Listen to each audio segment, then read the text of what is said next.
They shattered my project in front of our biggest client to humiliate me. But the client was watching my reaction, not the broken pieces. She saw my integrity and offered me a leadership role, turning their sabotage into my triumph. You know that moment when your entire career flashes before your eyes? For me, it wasn't a slow motion, life-flashing montage of my greatest hits. It was a single, stark, sensory overload. The scent of expensive coffee and lemon-scented polish. The feel of the cool, conditioned air on my skin. The way the morning light streamed through the floor-to-ceiling windows, illuminating dust motes dancing over the mahogany table like tiny, indifferent spectators. And the sound. Oh, the sound. The sound of my own prototype. 6 months of my life, my sweat, my sleepless nights, hitting that polished mahogany surface. A sharp, final, cracking sound that wasn't just an acoustic event. It was the fracture of my professional reality. It was the sound of a deliberate, public execution. My colleague Brendan had just, with the theatrical flair of a magician performing his final trick, smashed my future right in front of the one person who could shape it. He was smiling, a subtle, rehearsed curl of the lips that screamed victory. My boss, Robert, was silent, his face a pale mask of stunned complicity. And I was frozen, not with fear, but with a kind of transcendent clarity. This was it, the culmination, the grand, unceremonious end. I was finished. Canned. My reputation, a fine dust soon to be wiped from that very same expensive table. But then, the most extraordinary thing happened. A pivot so subtle, yet so seismic, that the entire axis of the room seemed to shift. The client, Ms. Anya Sharma, didn't look at the broken device. She didn't gasp. She didn't frown in disappointment. Her eyes, dark and impossibly perceptive, bypassed the corpse of my creation entirely. They locked onto me. She was looking at my face, at the landscape of my expression in that exact, cataclysmic moment of failure. And she saw something, a flicker of resolve, a clarity in the chaos, a raw, unvarnished truth, that nobody else in that sterile, politicized room was even capable of looking for. They saw a broken machine. She saw a man being forged in fire. That moment in the boardroom was, without a doubt, the lowest point in my professional life. It was also the precise moment everything changed. This is the full, unvarnished story of how a blatant, meticulously planned, public attempt to humiliate me didn't just fail. It detonated in the faces of its architects with the most spectacular, career-defining backfire imaginable. To truly understand the sheer, glorious magnitude of this backfire, we need to rewind the tape, not to the day of the meeting, or the week before, but to the very beginning. About 6 months before the incident I now privately refer to as the Great Boardroom Smash, I was a mid-level product designer at a moderately successful, somewhat stuffy tech firm named Innovate Dynamics. The name promised more than the culture delivered. I was good at my job, technically proficient, and possessed of a genuine, almost obsessive passion for creating things that were not just functionally sound, but truly elegant. I believed that the objects we live with should spark joy, not just perform tasks. But I was also quiet, an introvert in an extrovert's world. I kept my head down, did my work to the best of my ability, and assiduously avoided the murky, treacherous waters of office politics. I believed naively that the quality of my work would be my loudest advocate. That, as I would learn in the most brutal way possible, was my foundational, cardinal mistake. Then, like a lightning bolt from a clear blue sky, Project Aura landed on our laps. Aura was a dream brief, a next-generation, ambient smart home controller for a massive, globally recognized luxury brand, Sharma Living. This wasn't just another gadget to control your lights and thermostat. It was intended to be a statement piece, a sculptural object that would sit in the most curated homes in the world. It had to be beautiful, minimalist, whisper quiet, and it had to work with an intuitive, flawless grace. Landing this client wouldn't just be a revenue boost. It would be the thing that put our firm on the design map, elevating us from reliable contractors to sought-after visionaries. The head of our department, Robert, a man who valued smooth processes over brilliant outcomes, assigned the initial concept phase to a team. And by team, I mean it was led by Brendan, the senior project lead, with me and 2 other junior designers, Chloe and Mark, acting as the design grunts. Brendan was, in every conceivable way, my professional opposite. Charismatic, silver-tongued, a veritable maestro of PowerPoint and corporate jargon. He could talk for an hour about leveraging synergies and disrupting paradigms without ever actually saying anything of substance. His ideas, however, were the architectural equivalent of beige.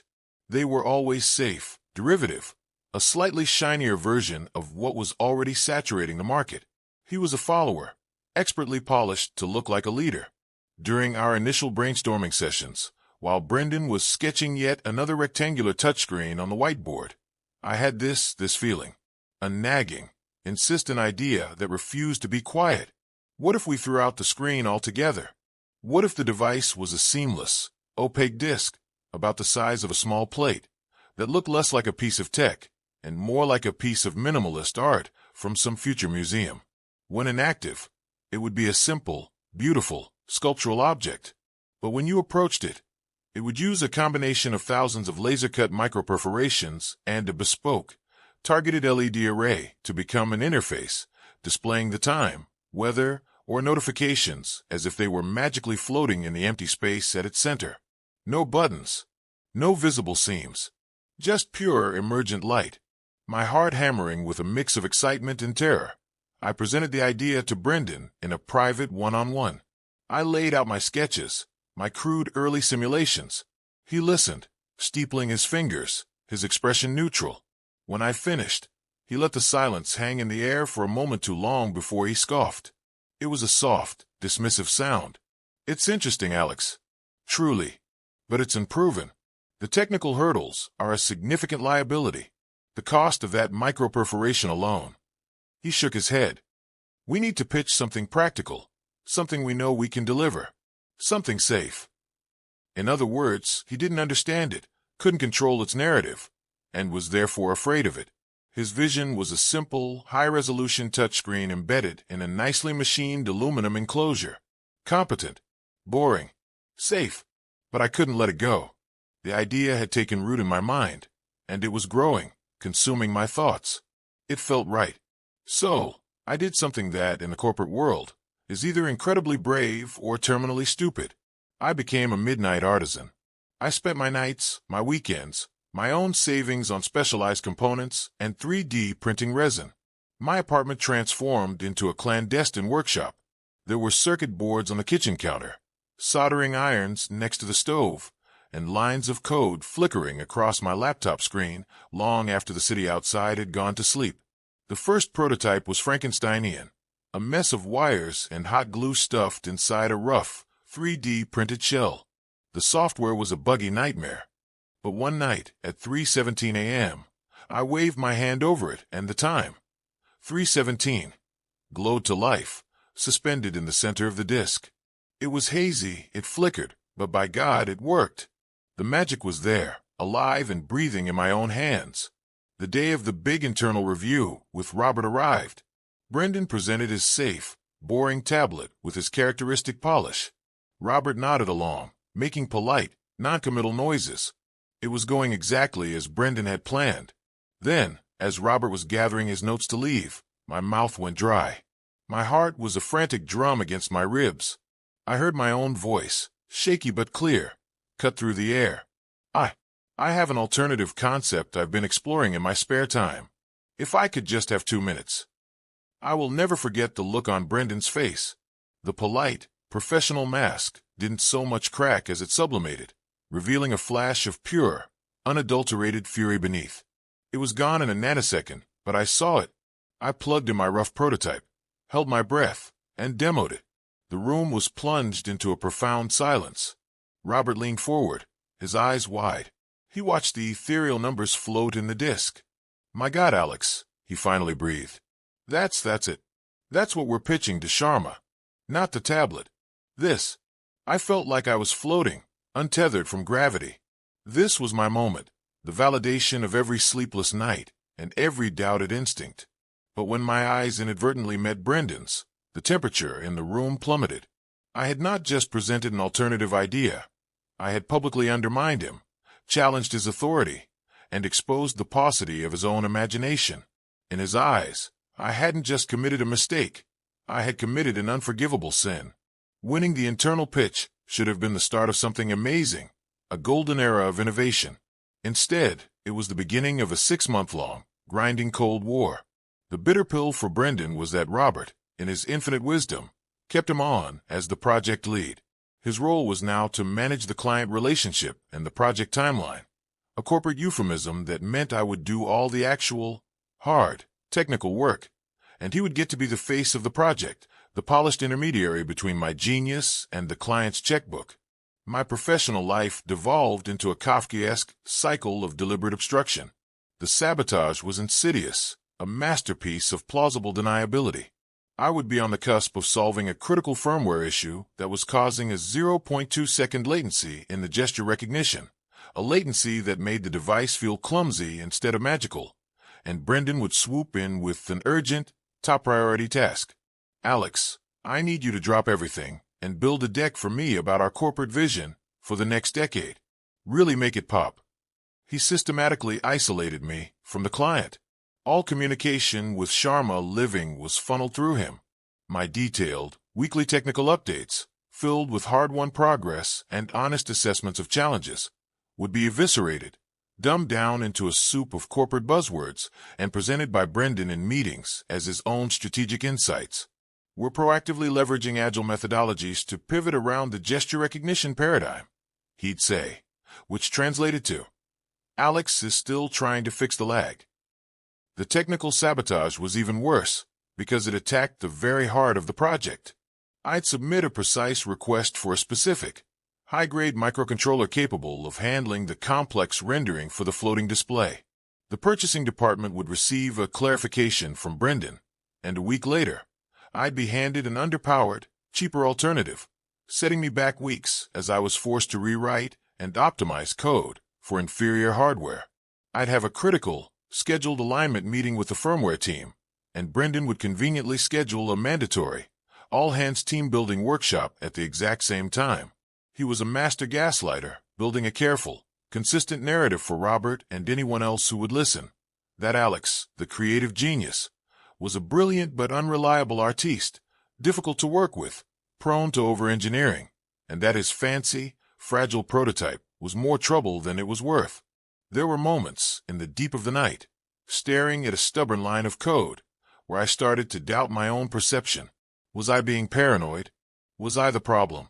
Was my passion being misinterpreted as obstinance? The mental toll was immense. But I had one thing he couldn't understand, a profound, personal connection to the prototype itself. It was my refuge. Despite every obstacle he threw in my path, I kept refining, iterating, and improving. While he was playing political chess, I was in the lab, my hands covered in machine grease and solder. The final presentation prototype was a thing of profound beauty, a testament to sheer stubbornness. I'd spent a small fortune and a whole weekend machining the shell myself from a single, flawless block of white zirconia ceramic. It was heavy, cool to the touch, with a subtle, almost luminous quality. The software, after hundreds of hours of debugging, was buttery smooth, the gestures responding with an intuitive, instantaneous flicker. It was ready. It was perfect. The night before the big presentation to Sharma Living, I didn't sleep a wink. I wasn't nervous about the client, or the demo, or the technology. I was consumed with a cold, dread certainty about Brendan. I knew, with every fiber of my being, that he would not, could not, let this presentation be my success. He would have a move. I just didn't know what it was. Walking into the stunning, minimalist offices of Sharma Living felt like stepping onto a battlefield. The air was different, still and charged with potential. The boardroom was a temple of modern design, all glass, steel, and breathtaking city views. When Ms. Anya Sharma entered, the atmosphere shifted again. She was in her late 40s, dressed in a sharply tailored, deep blue suit that spoke of quiet authority rather than loud fashion. Her handshake was firm, her eyes missed nothing. She was the real deal. The first part of the presentation was Brendan's symphony. Flawless slides, big, sweeping visions, confident projections. He talked about redefining the human-tech interface and creating an ecosystem of seamless connectivity. It was a word salad, but he served it with the confidence of a Michelin star chef. Miss Sharma listened, her expression unreadable, occasionally sipping from a glass of water. She gave nothing away. Then it was my turn. My heart was a wild thing in my chest. I opened the custom, foam-padded case and placed the Aura prototype on the table. In that environment, it didn't just look good, it looked like it belonged. It was a native creature in its natural habitat. I saw it, a flicker of genuine, unguarded interest in Miss Sharma's eyes. This was it, the moment of truth. I started my demo. The device woke up from its slumber. The floating interface glowed to life, the information appearing as if from another dimension. I began explaining the core interaction philosophy, how a simple, graceful wave of the hand could cycle through the displays without ever needing to touch and smudge the pristine surface. I was in the flow, the words coming easily. And that, precisely, is when Brendan made his move. He stood up, his movement smooth and deliberate, a patronizing smile plastered on his face. "That's a great demo, Alex. Really shows the potential of the concept." He turned to Ms. Sharma. "But I think it's also critically important for us to be fully transparent with you, Anya, about the practical realities of bringing such a product to market." My blood didn't just run cold. It solidified in my veins. "As you can see," he continued, gesturing elegantly towards the prototype, "the form factor is inherently delicate. One of our primary concerns throughout the development cycle has been durability and real-world robustness. Alex's design, while undeniably beautiful, presents significant, and perhaps insurmountable, challenges for mass production and the kind of use it would see in an active household." And then he did it. He reached over. He picked up my prototype, my 6-month-old baby, the sum total of my passion and perseverance. He held it aloft between his thumb and forefinger, like a biologist examining a rare, fragile insect. For instance, this ceramic shell, exquisite to look at, to touch, but highly brittle, a simple, accidental drop from counter height. His fingers, with a perfectly choreographed lack of coordination, slipped. The world slowed down. The prototype fell in a graceful, horrifying arc. It hit the hard surface of the mahogany table with a sickening, conclusive crack. The ethereal display flickered, pixelated, and died. A small, heartbreaking piece of the white ceramic shell chipped off and skittered, like a fleeing soul across the table, coming to rest near Miss Sharma's notepad. The sound echoed in the tomb-like silence of the room. Time stopped. I couldn't draw breath. I was a spectator to my own professional murder, watching the broken pieces of my dream lie scattered before the one person I needed to impress. Brendan was already layering on his performance, his face a masterpiece of feigned shock and contrition. "Oh my God. Alex, I am so sorry. It was an accident. It just slipped right out of my hand." He was lying, and the terrifying, crystalline truth was that everyone in that room knew he was lying. The act was too perfect, the timing too precise. But the rules of corporate engagement meant no one could call him on it. To do so would be to unleash chaos, to make the entire firm look like a pack of squabbling children. This was his checkmate. He had destroyed the physical proof of my concept and made our company look recklessly incompetent in front of our most valuable client, all in one masterstroke. He was willing to burn the entire project to the ground just to ensure I was buried in the ashes. And in that moment, standing over the ruins of my work, something fundamental inside me broke. Not in a destructive way, but in a liberating one. The fear, the anxiety, the desperate need for approval, it all evaporated, leaving behind a cool, calm, and terrifyingly clear resolve. I had nothing left to lose. The worst had already happened. So I decided to speak. Not to defend, not to excuse, but to simply tell the truth. Brendan was still offering his saccharine apologies. "We clearly have robustness issues to solve. This is why we need a more practical, phased approach." I slowly raised my hand, my movement calm and deliberate. My voice, when it came out, was quiet, but it cut through his prattle like a laser.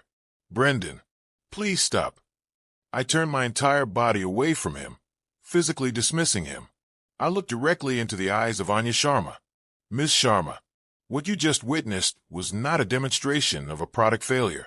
It was a deliberate act of professional sabotage. You could have heard a pin drop on the thick pile carpet.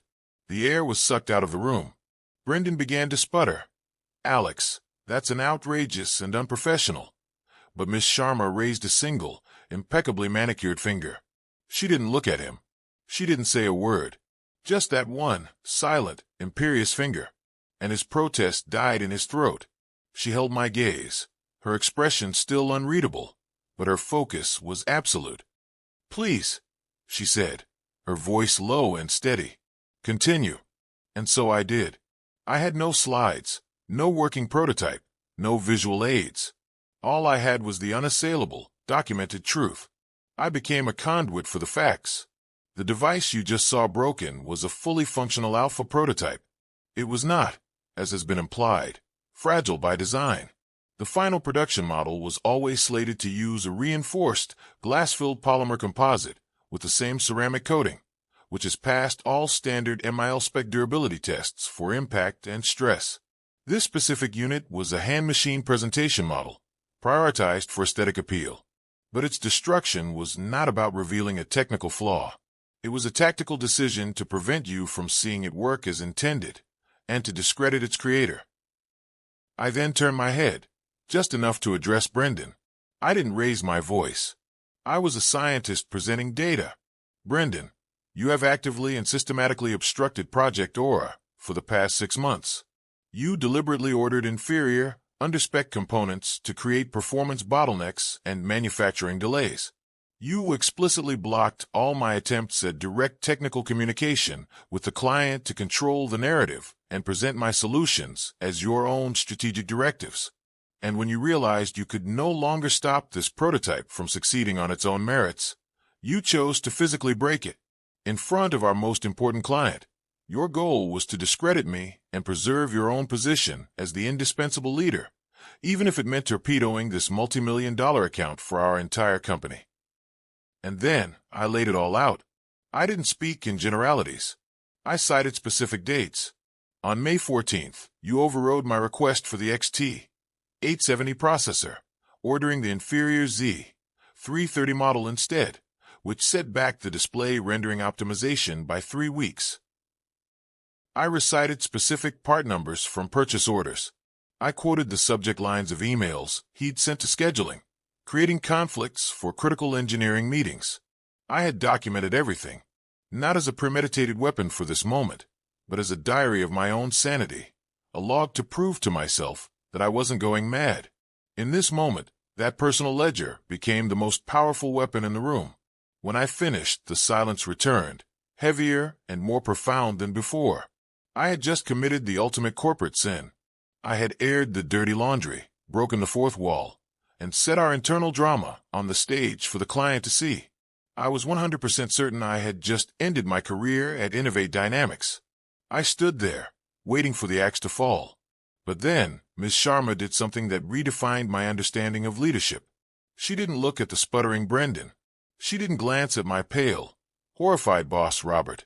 She looked down at the broken pieces of the prototype on the table. She reached out and picked up the main body, the cracked ceramic cool in her hand. "The interface," she said, her voice soft, yet filling the room. Before it was broken, the light, it seemed to float in the center of the disk. There was no visible screen. How? It was the most brilliant, unexpected question in the world. She was completely bypassing the drama, the politics, the human mess. She was going straight to the heart of the idea. The tension drained from my shoulders. A small, genuine smile touched my lips for the first time in that room. "It's a combination of 2 technologies," I began, my voice regaining its natural timbre. "The surface is a lenticular lens array, similar to the technology in old 3D posters, but on a microscopic scale. Beneath that is a high-density, micro-perforated OLED layer. The light is channeled through these thousands of tiny, invisible holes, and the lens array collimates it, bending the light to create the illusion of depth, making it appear to float in the empty space at the center of the disk. There are no visible pixels, no hard edges. It's all an illusion of physics." Ms. Sharma's eyes lit up with understanding. "And the interaction?" You mentioned a gesture. No cameras. A simplified time-of-flight sensor array embedded around the inner rim, I explained. It emits an invisible field and measures the time it takes for the light to return, allowing it to distinguish an intentional hand wave from accidental movement or a passing pet. It requires no physical contact, which preserves the seamless, monolithic surface. And just like that, we were off. We started having a deep, technical, and philosophical conversation. We talked about material science, about the psychology of user interaction, about the soul of a product and how it makes people feel. We talked about the future. Right there, standing over the corpse of my prototype, we were two creators connecting over a shared vision. Brendan, Robert, Chloe, and Mark, they had become ghosts in the room, irrelevant spectators to a conversation they could no longer participate in. After almost 20 minutes of this, Miss Sharma nodded slowly, a small, genuine, and decisive smile finally gracing her lips. She placed the broken prototype piece gently back on the table and stood up, commanding the room once more. "Thank you, Brendan, Robert, for your time and candor today," she said, her tone polite but final. "The presentation is concluded. Alex," she turned to me, "would you mind staying behind for a moment? I have a few more specific questions about the manufacturing tolerances for that lens array." And just like that, they were dismissed, banished. Brendan's face was a portrait of utter devastation. The color had drained from it, leaving a grayish pallor. He looked like a man who had pushed the button for a tactical nuke only to find it installed in his own basement. He couldn't make eye contact with anyone. He gathered his expensive leather portfolio with trembling hands and shuffled out of the room, a broken man. Robert followed, throwing one last, wide-eyed, shell-shocked look in my direction before the heavy boardroom door clicked shut, leaving me alone with Anya Sharma. I spent the next hour not being grilled, but being interviewed. We sat at the end of the long table, the broken prototype between us like a relic. We talked about the future of Sharma Living, about her vision for a product line that was truly authentic, not just branded. She was weary, she confessed, of the Brendans of the world. "In my position," she said, leaning forward, "I meet a lot of people who can sell a vision but have no idea how to build it. And I meet a lot of passionate creators who can't navigate the complexities of a global business. What I rarely encounter is the Trinity: the deep, technical knowledge to execute, the creative vision to imagine, and the unshakable personal integrity to stand by your work and speak the truth, even when the entire room is screaming at you to sit down and be quiet. What you did today wasn't just about defending your project. It was a demonstration of character. And character, Mr. Davies, is the one thing we cannot outsource, cannot automate, and cannot fake." At the end of our conversation, she reached into the inner pocket of her blazer. She pulled out a simple, thick, elegant business card, engraved, not printed. She placed it on the table between us and slid it across the smooth mahogany with the single, decisive finger. "My direct line," she said. "I will be terminating our contract with Innovate Dynamics effective immediately. The unprofessionalism and toxic culture I witnessed today are unacceptable partners for my brand, but the talent and integrity I witnessed are exceptional. Call me next week. I am establishing a new Skunkworks product innovation division, reporting directly to me. I need a leader who understands that true luxury lies in seamless experience, not just a high price tag. I think you are that person." I was, for the first time that day, completely and utterly speechless. The following Monday, I walked into Innovate Dynamics. The office had the haunted, quiet atmosphere of a place that had just lost a limb. Robert called me into his office immediately. His shoulders were slumped. He told me that Sharma Living had formally pulled the plug on the entire project, citing a fundamental misalignment of values. Brendan had been escorted from the building on Friday afternoon. Clean break. No severance. Robert, to his credit, looked me in the eye and apologized. He said, "Alex, I was blind. I was so focused on keeping the process smooth that I failed to see the poison in the system. I failed you, and I failed this company." I felt no schadenfreude, only a faint sadness for the opportunities lost. I didn't gloat. I didn't make a scene. I simply handed him my written resignation. He nodded, as if he had been expecting it, and wished me well. A week later, with a steady hand and a calm heart, I called the number on the engraved business card. I took the job. So, what is the real lesson in all of this? It's not undermine your boss. It's certainly not make a public scene as a first resort. Those are situational outcomes, not guiding principles. The lesson is threefold, and it's a mantra I now live by. First, document everything. When you find yourself in a toxic or politically charged work environment, keep a private, factual record. Dates, times, specific decisions, emails. This isn't for plotting revenge. It's for preserving your sanity and your truth. It is your shield against gaslighting and your anchor in a sea of chaos. Second, know your value, and let that value be your anchor. My value was not in being a good corporate soldier or in winning a political war against Brendan. My value was rooted in my unique ability to imagine, create, and execute a beautiful, technical vision. When I stopped trying to fight him on his turf, and instead poured all my energy into making my work so undeniably excellent that it could speak for itself, the work itself became my most powerful advocate. Excellence is an argument that is very difficult to refute. And third, and most importantly, have the courage to speak your truth when the moment demands it. I walked into that boardroom ready to be a team player. But when the situation devolved into an unjust, malicious act, I made a choice. I was prepared to be fired for speaking up. I decided that leaving with my integrity was infinitely more valuable than staying and being complicit in my own humiliation by staying silent. And that integrity, that raw, unfiltered commitment to the truth, was the one thing Brendan, for all his polish and politics, could never compete with. It was, ultimately, the only thing the client was truly interested in buying.